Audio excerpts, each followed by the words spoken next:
합니다. 아멘.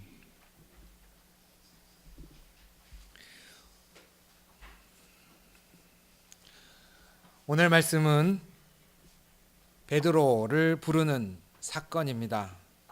여러분도 아시다시피 베드로가 주로 하는 일은 갈릴리 호수에서 고기를 잡는 일이었습니다. 그런데 이 베드로가 밤새도록 고기를 잡지 못했습니다.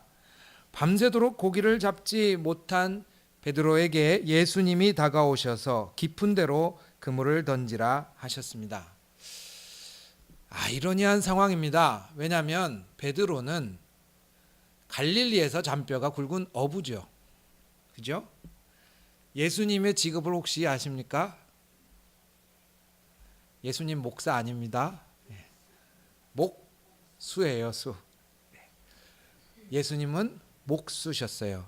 예수님이 사역을 하실 때 사람들이 의아해했던 이유 중에 하나가 이 사람이 나이 30이 되도록 동네에서 목수 일을 하던 사람이 갑자기 예배당에 와서 설교를 하니까, 그리고 그 설교 내용이 너무나 파격적이고 또 하나하나 맞는 소리를 하니까 사람들이 깜짝 놀래기도 하고 무시하기도 했어요. 이제 예수님이 갈릴리 호숫가에 와서 그야말로 잔뼈가 굵은 베드로에게 깊은 데로 물고기를 잡아 그물을 던지라고 합니다. 베드로 입장에서는 듣기 참 어려운 말 아니겠어요? 그죠? 근데 베드로가 이 말을 들은 이유는 오늘 설교의 제목처럼 말씀을 의지하여 베드로는 그물을 던졌습니다. 베드로는 예수님의 첫 번째 제자입니다.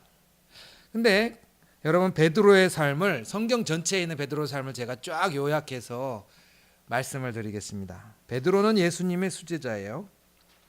근데 시작할 때부터 고기를 밤새도록 잡으려고 해도 잡지 못하는 실패의 사람이에요. 또 베드로는 어떻게 했어요? 예수님이 십자가에 달린다고 이제 체포당했을 때 그곳에 있던 종 중에 하나가 베드로를 보고, 저 사람의 말투도, 특히 갈릴리 사람들은 말투가 특이하기 때문에 베드로, 나 저 사람 예수와 함께 있는 걸 봤어. 그랬더니 베드로가 뭐라 그래요? 아닙니다. 뭐 갈릴리 사투리는 모르겠지만 사투리로 아닙니다. 꼭 그런 거죠. 저 사람 어디 사람 아니에요. 그런데 막 그 사람이 거기 지방 사투리를 쓰면서 아니에요 얘기하면 다 티가 나잖아요. 베드로는 그렇게 결정적인 순간에도 예수님을 부인했습니다. 우리가 기억하는 베드로 잘 보십시오. 예수님이 물 위로 걸어와서 물에서 예수님이 빨리 와라, 뛰어내려라 그랬더니 예수님이 베드로가 딱 뛰어내렸는데 어떻게 됐어요? 그대로 다이빙, 물속에 꼬르륵 들어가게 되죠. 물에 뛰어내리고서는 믿음이 없어서 바로 예수님의 손을 잡고 응급 구조되었습니다. 또 어떻습니까? 베드로 이야기 중에 이런 것도 나와요. 베드로의 장모님이 열병에 걸려서 굉장히 많이 아픕니다. 베드로가 가서 장모님의 열병을 쫙 기도해 갖고 고쳤을까요? 못 고쳤을까요? 고쳤으면 제가 뺐겠죠, 설교에서. 못 고쳤어요. 가만히 보면 말이죠, 처음에 시작할 때부터 이 어부가 자기의 전공 분야인 고기를 못 잡는 걸로 시작해서 예수님을 따라다니는데 예수님을 인정하지도 못하고, 예수님이 뭐 해보라 그러면 그걸 하지도 못하고, 심지어 자기 아끼는 가족의 병도 하나 고치지 못하는 베드로. 여기로 끝날 것 같으냐? 갈라디아에서 보면 이런 얘기가 나와요. 사도 바울은 사람이 믿음으로 모든 차별이나 편견을 극복하고 이방인들과 함께 담대하게 복음을 전했어요. 사도 바울의 성격이 그렇게 믿음 있고 용감한데, 베드로는 뭐라고 했냐면, 이방인들과 같이 밥을 먹다가 그 이방인들과 같이 밥을 먹는 거를 유대인들이 보면은 자기가 이제 화가 미칠 것이 두려워서 이방인들하고 밥을 먹는데 유대인들이 온다 그러니까 어떻게 하느냐? 도망갔어요. 베드로의 인생을 두 말로 딱 요약하자면 하나는 실패와 후회입니다. 실패와 후회. 여러분에게 실패는 어떤 의미입니까? 여러분에게 어떤 삶의 과정 속에서 내 계획이 꺾인다라는 것은 어떤 의미입니까? 유명한 해리포터를 지은 조앤 롤링은 하버드대 졸업 연설에서 이런 말을 했어요. 자기가 그 전에는 여러 가지 실패를 참 많이 경험해 봤는데 여러 가지 실패를 다 경험해 보니까 이제 자기가 실패가 뭔지를 알게 되었어요.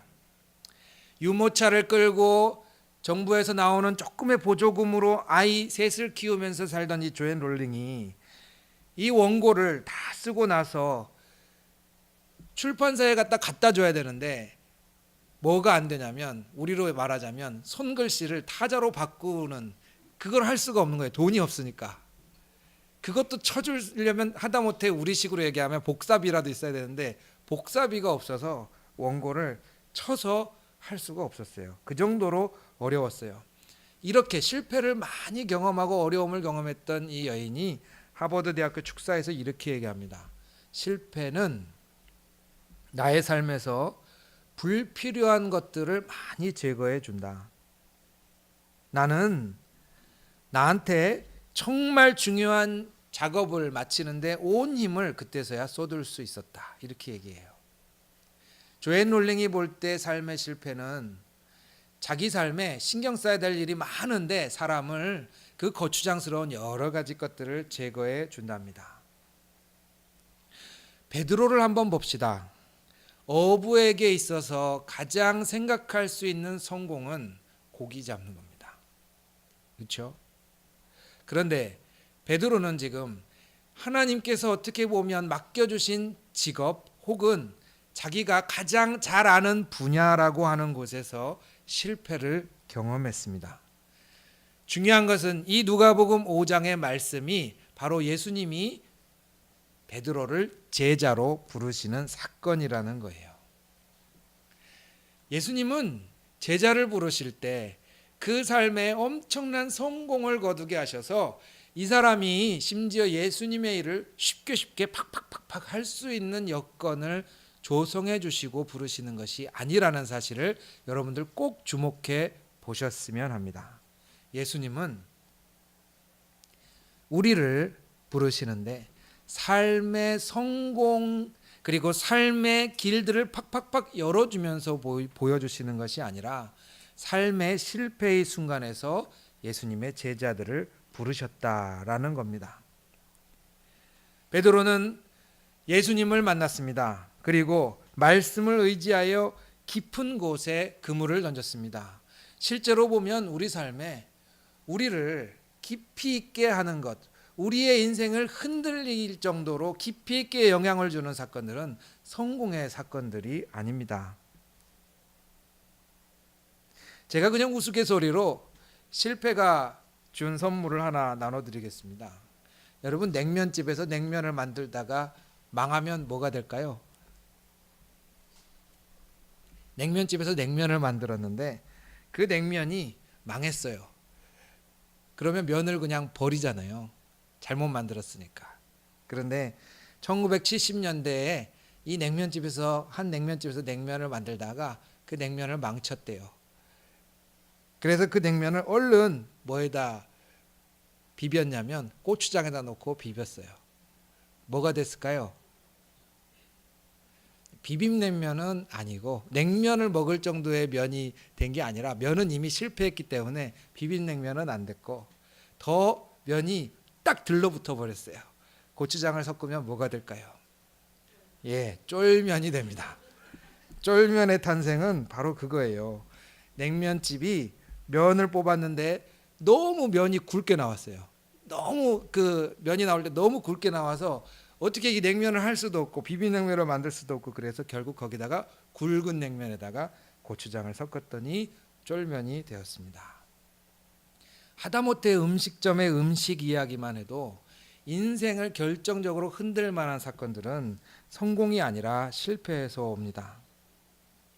베드로는 예수님께서 깊은 데로 그물을 던지라고 하니까 깊은 데로 그물을 던졌습니다. 그랬더니 오늘 말씀에 뭐라고 나옵니까? 그물이 찢어질 정도로, 사실 조금 더 표현을 정확하게 하자면 배가 기울어져 가라앉을 정도로 많은 고기가 잡혔습니다. 어떻게 보면은 우리로 말하자면 대박이죠. 대박 중에 상대박일 거예요. 그런데 신기하게도 이 사람, 주님, 저는 이제 부자예요 라고 얘기를 한 게 아니라 뭐라고 얘기합니까? 주여, 저는 죄인입니다 라고 얘기합니다.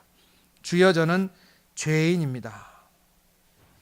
베드로는 오히려 자기가 갖고 있는 분야에서 성공의 케이스, 남들이 절대로 경험하지 못하는 성공의 케이스로 그거를 받아들일 수 있었는데, 왜 이 사람은 주님, 저는 죄인입니다 라고 고백을 할까요?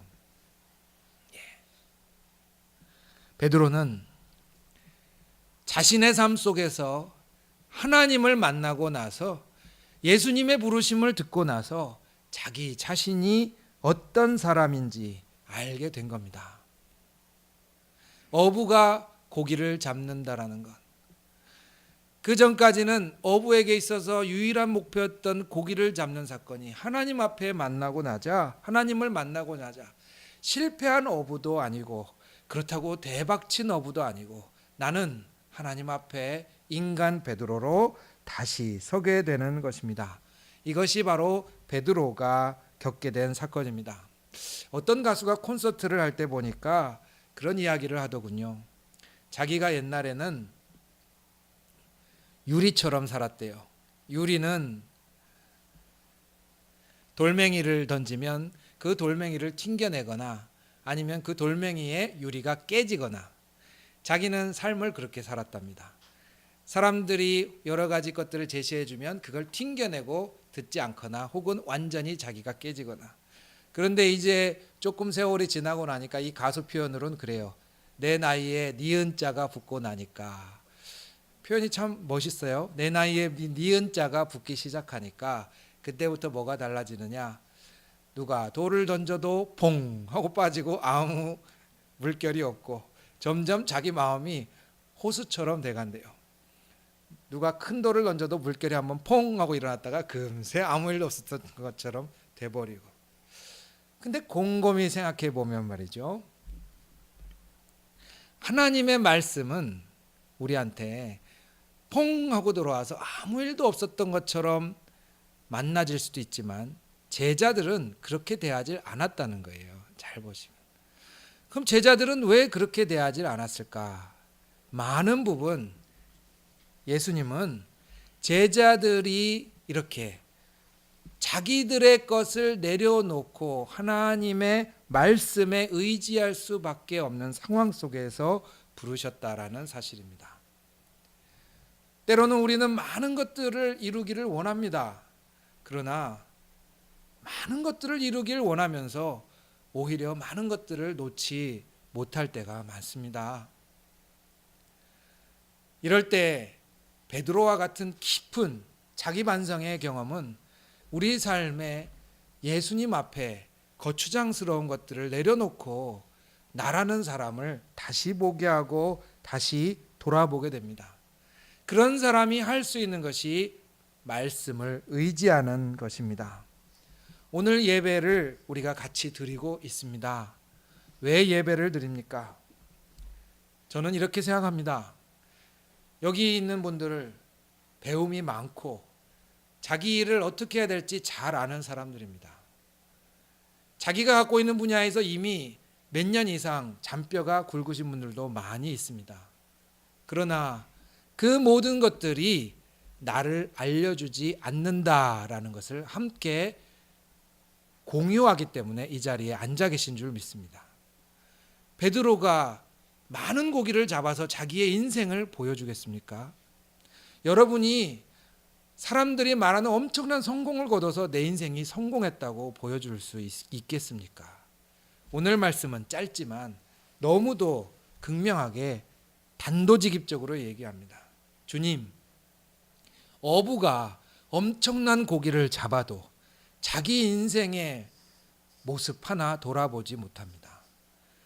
그러나 주님, 저희가 저희를 돌아보고 하나님 앞에 저희의 인생이 달라질 수 있는 것은 하나님의 말씀이 실패 속에서 저희들 안에 들어갈 때 뿐이었습니다. 주님, 저는 그런 사람입니다 라는 고백을 이 예배 시간에 함께 공유하시기를 간절히 축원하고 권유해 드립니다. 주님께서 여러분의 삶을 성공하게 하시겠습니까? 아니면 실패하게 하시겠습니까? 성경 속에 있는 사람뿐만이 아니라 우리는 지난주에도 뉴스를 하나 봤습니다. 응급구조센터에서 헌신하여 일하던 분이 갑자기 과로사라고 판정이 났는데 이제 심근경색으로 돌아가셨습니다. 무엇 때문에 돌아가셨느냐가 중요한 게 아니라 가만히 보면 말이죠. 이 사람의 삶이 사실은 요절했지만 실패했다고 이야기하는 사람이 한 명도 없습니다. 그런데 이 사람이 만약에 자기가 성공하는 것을 쫓아갔더라면 딱 한 가지는 우리가 예상할 수 있죠.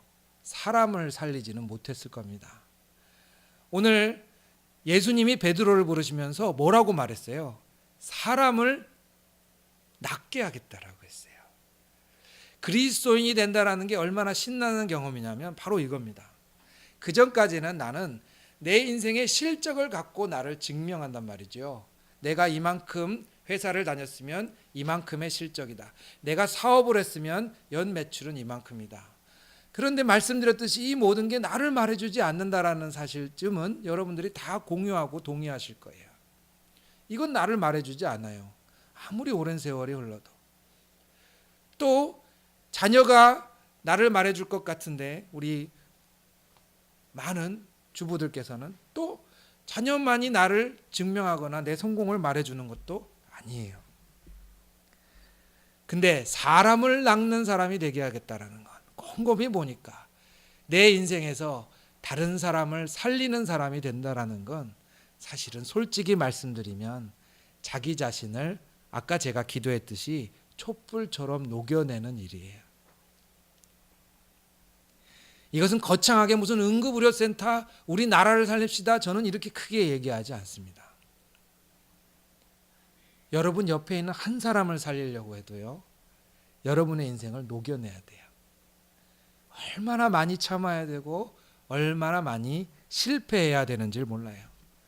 그런데 그런 사람들이 참 많이 실패하고 참 많이 인내하고 참 많이 울면서 이 세상을 사는 사람들이 보면 자기는 성공하지 못하는데 사람들을 참 많이 살려냅니다.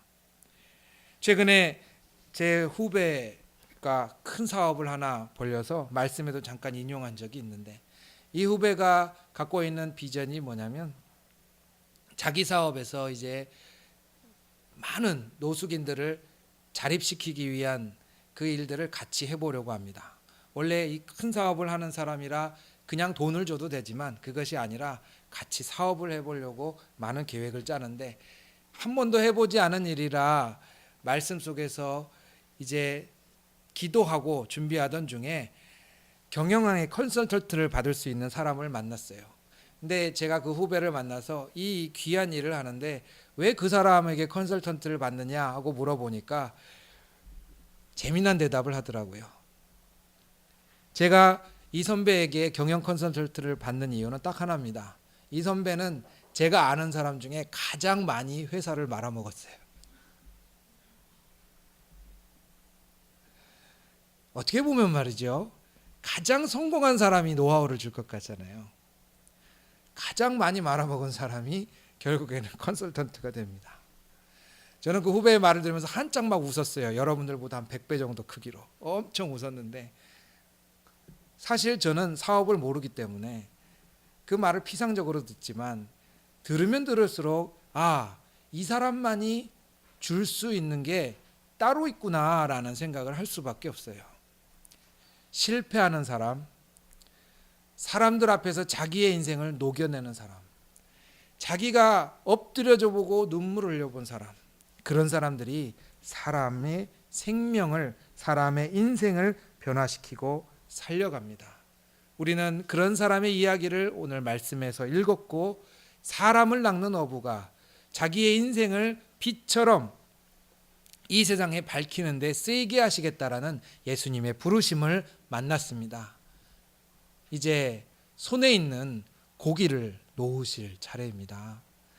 내 손에 많은 것들이 쥐어진다 하여도 나를 말해주지 못한다면 내 손에 있는 것들이 아니라 사람을 바라보고 사람들의 삶을 나의 삶 속에서 밝혀 나가시고 생명을 살리는 인생을